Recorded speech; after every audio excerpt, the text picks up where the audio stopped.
नमस्कार, प्रभा साक्षी देख रहे हैं आप। आपके साथ मैं हूं अंकित सिंह। कार्यक्रम है चाय पर समीक्षा और हमेशा की तरह इस कार्यक्रम में मौजूद है प्रभा साक्षी के संपादक नीरज कुमार द्विवेदी। सर, आपका बहुत स्वागत धन्यवाद है। अंकित जी। और हम लोग जब चर्चा कर रहे हैं तो देश में कई राजनीतिक मुद्दे ऐसे हैं जिस पर सियासी घमासान जारी है, लेकिन आज ऐसे मुद्दे से शुरुआत करते हैं जिसकी चर्चा पिछले एक महीने से तेज़ है, ज़्यादा है और उसका असर कहीं ना कहीं अर्थव्यवस्थाओं पर पड़ सकता है। जी लोग समझ गए होंगे, जनता हमारी समझ गई होगी कि बात टैरिफ की हो रही है और टैरिफ से उत्पन्न होने वाली समस्याएं और साथ ही साथ इस टैरिफ का भारत पर कितना असर पड़ सकता है। जी कई बार ऐसा होता है कि भारत में कुछ बातें कही जाती है लेकिन उसका असर उस तरीके से नहीं होता है, क्योंकि नोटबंदी के समय भी हमने देखा, जीएसटी के समय में भी देखा, कोरोना के समय में भी देखा, इंडिया की इकोनॉमी पर वैसा असर नहीं पड़ा जैसा बाकी देशों में हमें देखने को मिला। जी क्या कहेंगे? जी बिल्कुल सही कह रहे हैं आप। और वाकई में जो अमेरिकी टैरिफ और जो 25% की एक अतिरिक्त पेनल्टी है वो अब चूंकि लागू होने जा रही है तो चिंता बढ़ना 50% होगा। जी टोटल 50% हो जाएगा। और यहाँ तक कि अमेरिकी राष्ट्रपति ने कहा भी है कि अगर रूस यूक्रेन बंद नहीं होता है युद्ध तो हम और पेनल्टी बढ़ाएंगे। और दिल्ली से ही जो शांति का रास्ता है यूक्रेन में वो दिल्ली से होकर जाता है। ऐसी कई सारी बातें अमेरिकी राष्ट्रपति ने कही हैं। लेकिन हमको एक चीज़ समझनी होगी कि अमेरिकी राष्ट्रपति का जो इस समय जो विदेश नीति है वो जिस तरीके से सार्वजनिक रूप से जो चला रहे हैं अपनी विदेश नीति को, ऐसा पहले कभी कोई अमेरिकी राष्ट्रपति ने किया नहीं। वो जिस तरीके से सार्वजनिक रूप से किसी भी राष्ट्राध्यक्ष के साथ बर्ताव करते हैं, उससे बातचीत करते हैं, उससे हर राष्ट्राध्यक्ष उनके सामने जाने से घबराता तो नहीं है, लेकिन कई बार सोचता है कि कहीं कुछ ऐसी स्थिति ना बन जाए जो कि कूटनीतिक हलकों में या विश्व राजनीति में एक इतिहास बनकर रह जाए। तो वो बड़ा एक सोच समझकर लोग जा रहे हैं उनके सामने भी। और अभी आपने देखा होगा कि जेलेंस्की भी जब गए थे तो वो सारे यूरोपीय नेताओं को साथ लेकर गए थे कि सब लोग रहेंगे तो हो सकता है कि ट्रंप का व्यवहार पिछले बार के जैसा नहीं हो। तो भी थोड़ा बहुत कुछ हो ही गया। हाँ बिल्कुल, थोड़ा बहुत तो कुछ हो, क्योंकि ट्रंप मानेंगे नहीं उसके बिना। और ये हैरत की बात है कि चुनाव प्रचार में एक अलग ट्रंप थे और सत्ता में आते के साथ ही एक दूसरे ट्रंप दिखाई दे रहे हैं। टर्म में अलग ट्रंप थे, इस बार अलग ट्रंप। जी बिल्कुल बिल्कुल। और इस बार वो सिर्फ एक व्यवसायी ट्रंप हैं, पिछली बार एक वो राजनीतिज्ञ ट्रंप थे।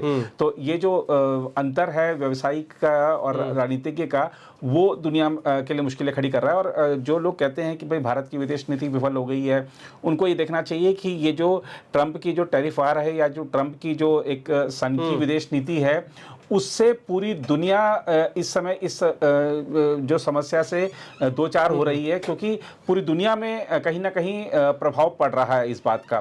और जहाँ तक आप देखिए कि जिस तरीके से बार बार जो अमेरिकी राष्ट्रपति के चाहे सहयोगी हैं चाहे उनके मंत्रिमंडल के साथी हैं, वो बार बार कहते हैं कि भाई भारत जो है वो रशिया से तेल लेता है और उसको रिफाइन करके वो महंगे दामों पर बेचता है। तो जो कौन खरीदता है उसको, यूरोपीय देश भी खरीदते हैं, अमेरिका भी खरीदता है, दूसरे लोग भी खरीदते हैं। तो मत खरीदो, आप मत खरीदो। और ये भी इस बारे में भी रिपोर्ट है कि अमेरिका ने ही सुझाव दिया था भारत को कि आप रशिया से तेल खरीदिए, क्योंकि ताकि जो अंतर्राष्ट्रीय बाजार में जो तेल की कीमतें हैं वो स्थिर रहें। एक तरफ आप पहले सुझाव देते हैं, फिर आप इस तरीके की बातें करते हैं, तो आप तेल मत खरीदिए ना, हमसे मत खरीदिए आप। तो जिसको दिक्कत है वो नहीं खरीदे। और दूसरी बात ये है कि जैसा कि बार बार हमारे विदेश मंत्री एस जयशंकर ने भी कहा है कि हम रशिया के सबसे बड़े तेल खरीदार नहीं हैं।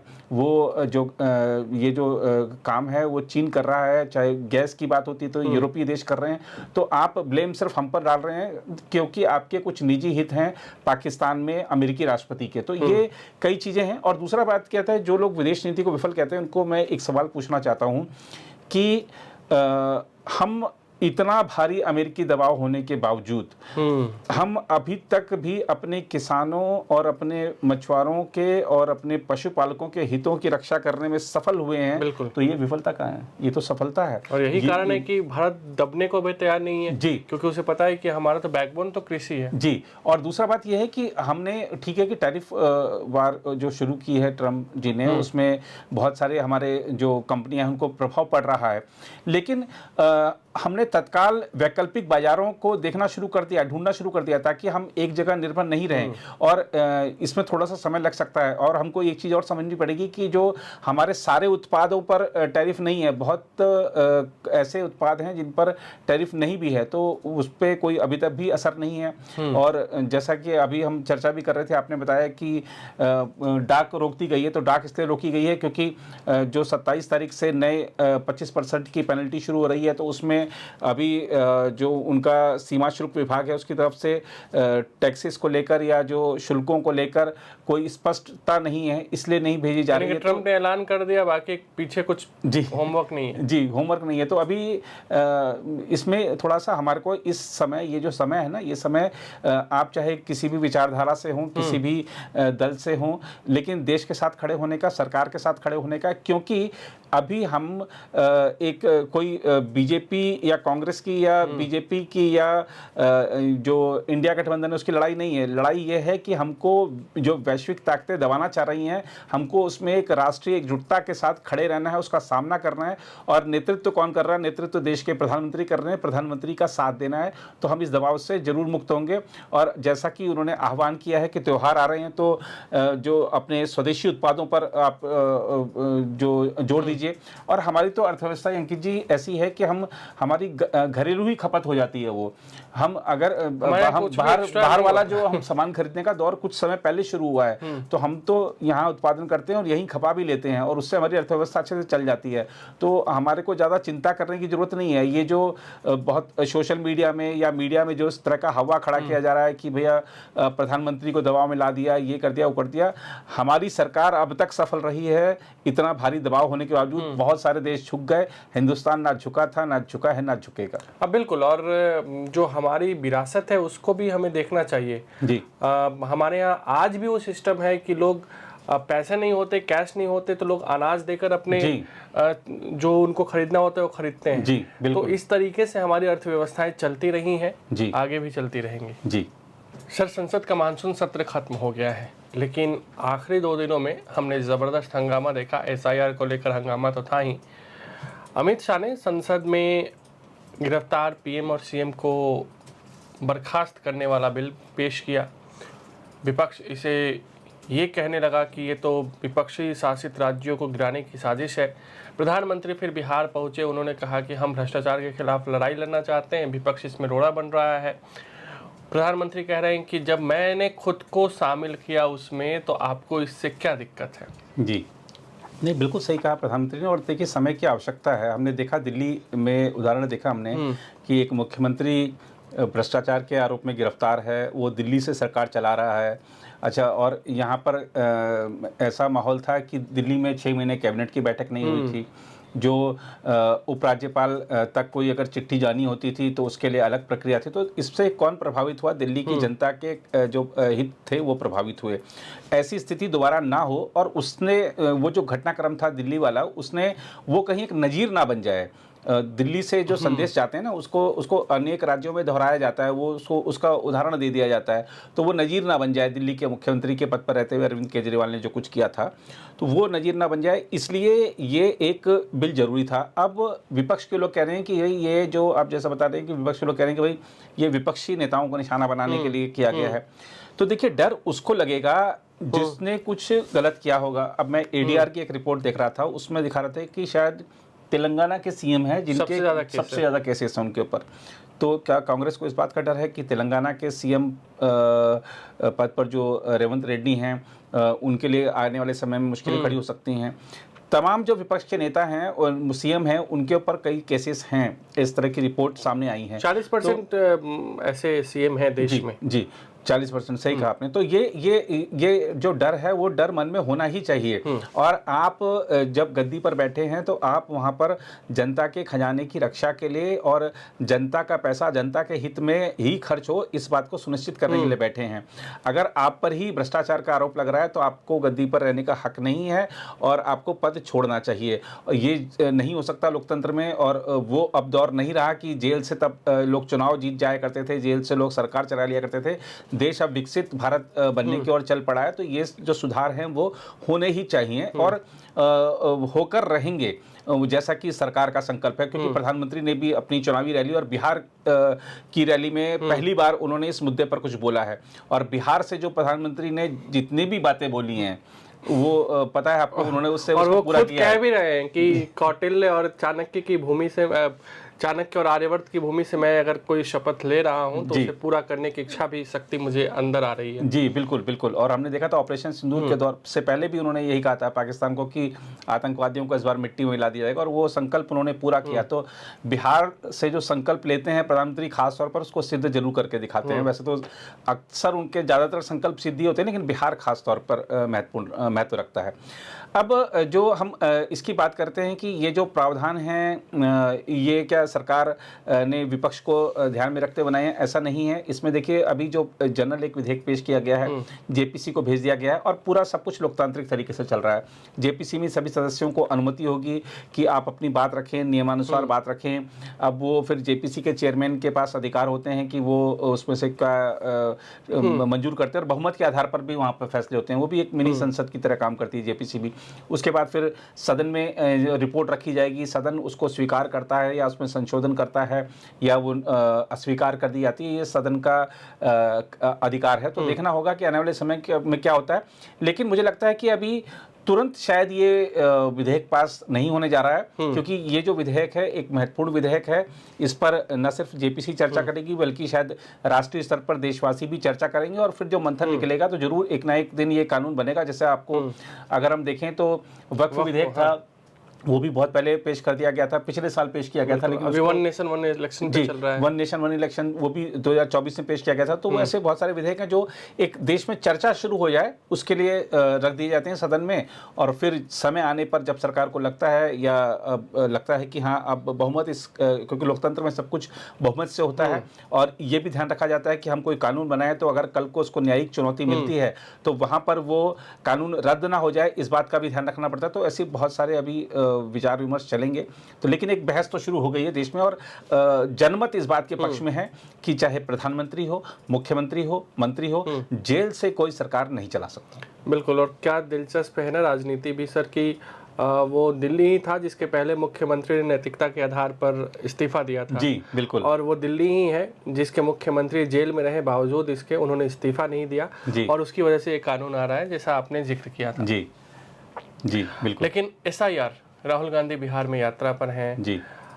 इलेक्शन कमीशन कह रहा है कि जो त्रुटियां हुई हैं या जो नाम कटे हैं उनकी शिकायतें मिल रही हैं, हम उनके घर तक जाकर उसको डील कर रहे हैं, और बाकी सुप्रीम कोर्ट में उसने बताया है। राहुल गांधी की यात्रा क्या राजनीतिक है या वाकई कुछ SIR को वो पूरे देश में ऐसा माहौल बनाकर आना चाहते हैं, दिखाना चाहते हैं कि नहीं भाई ये तो चोरी की सरकार है, जैसा कि कहा जा रहा है कि वो ओम बिरला की टी पार्टी में भी विपक्ष के नेता के तौर पर वो नहीं पहुंचे थे जी। तो वो ये मान कर चल रहे हैं कि हम इस सरकार के साथ कोई कोऑर्डिनेशन नहीं करेंगे। देखिए टी पार्टी तो एक बहुत छोटी चीज़ है। राहुल गांधी, अभी हमने देखा स्वतंत्रता दिवस पर जब लाल किले की प्राचीर से प्रधानमंत्री नरेंद्र मोदी ने तिरंगा फहराया, उस दौरान भी वो वहाँ पर नहीं पहुँचे थे। प्रोटोकॉल होता है कि विपक्ष के नेता भी आते हैं। आप याद कीजिए आडवाणी जी थे, सुषमा जी थी, विपक्षी नेता हमेशा हर स्वतंत्रता दिवस के भाषण को सुनने जाते थे वहाँ पर, और ज़रूरी होता है, ये एक सामूहिकता का भाव दिखना ही चाहिए। राहुल गांधी वोट चोरी की बात कर रहे हैं, लेकिन वोट चोरी नहीं, ऐसा लगता है कि कांग्रेस के नेताओं का दिमाग चोरी हो गया है। अब आप देखिए कि आप कह रहे हैं, पहली बात तो क्या है कि आप समझ नहीं पा रहे हैं कि ये लोकसभा चुनाव है कि विधानसभा चुनाव है। बिहार विधानसभा चुनाव लड़ने जा रहे हैं आप, और बिहार के मुद्दों को नहीं उठा रहे हैं। आप कह रहे हैं महाराष्ट्र में वोट चोरी हो गए। अब महाराष्ट्र का जो वोट चोरी का मामला है ये बॉम्बे हाई कोर्ट गया, वहाँ खारिज हो गया, ये सुप्रीम कोर्ट गया, वहाँ खारिज हो गया। तो जो मुद्दा ही खारिज हो चुका है। जब बात हो रही है बिहार में मतदाता सूची के विशेष पुनरीक्षण खारिज हुआ है, ये तक कोर्ट ने कहा है कि आप अगर समय बर्बाद करेंगे तो आप पे जुर्माना लगाएंगे। जी। और आप देखिए SIR का जो मुद्दा है वो सुप्रीम कोर्ट की निगरानी में चल रहा है। सुप्रीम कोर्ट बार बार उसको देख रहा है कि किन के नाम कटे हैं, क्यों कटे हैं। सुप्रीम कोर्ट के कहने पर चुनाव आयोग ने ये भी कह रहा है कि ठीक है, आधार भी अब स्वीकार किए जाएंगे। और मतदाताओं के स्तर पर अभी तक कोई ऐसा कोई हुजूम नहीं आया है सामने कि भाई हमारे तो नाम काट दिए गए, हम तो यहाँ पे वैध मतदाता हैं। ऐसा कौन है? कोई नहीं है। है। तो ये दिखाता है कि एक नैरेटिव सेट करने का प्रयास चल रहा है। शुरुआत ही एक अविश्वास के भाव से हो चुनाव की, ताकि एक तो इसका क्या होता है कारण, जब अगर अविश्वास होता है तो हमने लोकसभा में भी देखा था कि अविश्वास होता है तो मतदाता घर से बाहर नहीं निकलता है शहरों में, तो वोट परसेंटेज कम हो जाता है। उस कम परसेंटेज में जो पार्टियां हैं, अपने जो लोग हैं जिनको वोट कराना है कि तो वो लोग जाकर वोट करते हैं, तो जाहिर सी बात है कि परिणाम इस तरीके आते हैं कि वो एक तरफा भी हो जाते हैं कई बार, या सत्तारूढ़ दल के विरोध में भी चले जाते हैं।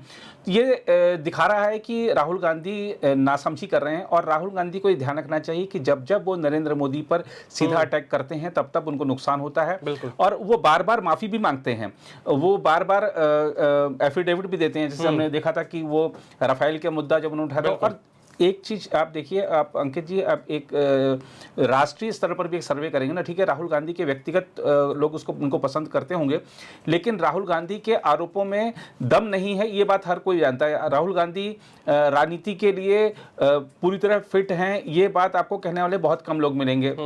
और इसका कारण ये है कि उनके अब तक जितने भी आरोप लगाए गए हैं उनकी तरफ से, उनमें से एक भी सिद्ध नहीं हुआ है। और अक्सर आप देखिए कि उन आरोपों के कह सकते हैं कि एक चिथड़े से उड़ जाते हैं, क्योंकि जो सच सामने आता है वो कोई दूसरी ही कहानी कहता है। और एक चीज़ और है कि राहुल गांधी जब जब नेतृत्व करते हैं किसी भी चुनाव में, तो जो सहयोगी होते हैं उनको नुकसान हो जाता है। वहाँ पर बिहार में वो आरजेडी का नुकसान कर रहे हैं। अगर वो तेजस्वी यादव वहाँ पर लीड करें, जो कि राहुल गांधी इस समय लीड कर रहे हैं, तो तेजस्वी यादव शायद अपनी पार्टी को ज्यादा भला कर पाएं। कहना पड़ रहा है राहुल गांधी को कि बिहार के मुद्दे भी उठा लीजिए, तेजस्वी कह रहे हैं राहुल गांधी से। जी, तो वो वही वीडियो भी वायरल हो रहा है। जी, मैंने आपको कहा ना कि ये तो वो समझ नहीं पा रहे हैं कि ये लोकसभा चुनाव है, विधानसभा चुनाव है, ये मोदी राहुल की भिड़ंत नहीं है, ये वहां पर नीतीश और तेजस्वी की भिड़ंत है। तो जो आप जो चुनाव जो होने जा रहा है, जनता ने जिसको सीएम बनाना, जरा उसकी तो बात कर लीजिए। आप उसको नीतीश को छोड़ दिया है, तो नीतीश को छोड़ देंगे आप, तो वहां पे तो उनको फायदा ही होगा ना, जब आप उन पर अटैक नहीं कर रहे हैं। और दूसरी बात यह है कि राहुल गांधी ने भारत जोड़ो यात्रा जब निकाली थी, वो बड़ी मैच्योरता के साथ, बड़ी परिपक्वता के साथ उन्होंने निकाली थी। उसका उनको लाभ हुआ, उनकी पार्टी को लाभ हुआ, और उस दौरान बड़ी संख्या में लोग उनसे जुड़े भी थे। लेकिन जब वो इस तरीके की किसी संवैधानिक संस्थान के विरोध में यात्रा निकालते हैं, जब वो किसी प्रधानमंत्री के विरोध में यात्रा निकालते हैं, तो उससे उनको नुकसान होता है। इस बात का इतिहास रहा है 2014 से लेकर अब तक का, लेकिन वो फिर भी नहीं समझते हैं। और जो भारत जोड़ो यात्रा थी उसमें उन्होंने ज़्यादातर आप देखिए कि नेगेटिव बात नहीं करी थी। उन्होंने कहा था मैं मोहब्बत की दुकान खोलता हूँ, मैं मेरे पास मोहब्बत का सामान है, ये इस तरह की बातें कर रहे थे वो, तो लोग उनके साथ जुड़ रहे थे। लेकिन जब से वो नकारात्मक चीज़ें लेकर आए हैं सामने, तो फिर वही जो कुनबा है वो बिखरा नजर आ रहा है। आपने कहा कि वीडियो भी वायरल हो रहा है कि वो उनके सहयोगी उनको समझा रहे हैं कि भैया यहाँ पर ये मुद्दे उठाइए। बिल्कुल, तो देखना होगा कि आगे किन मुद्दों पर देश की सियासी हलचल तेज होती है। फिलहाल आज के चाय पर समीक्षा कार्यक्रम इतना ही। अगले सप्ताह आपसे फिर मुलाकात होगी, तब तक मुझे यानी अंकित सिंह और प्रभा साक्षी के संपादक नीरज कुमार तो को दीजिए इजाजत। नमस्कार। नमस्कार। अगर आप भी लेना चाहते हैं देश दुनिया की तमाम जानकारी, तो आज ही सब्सक्राइब करें हमारे चैनल को।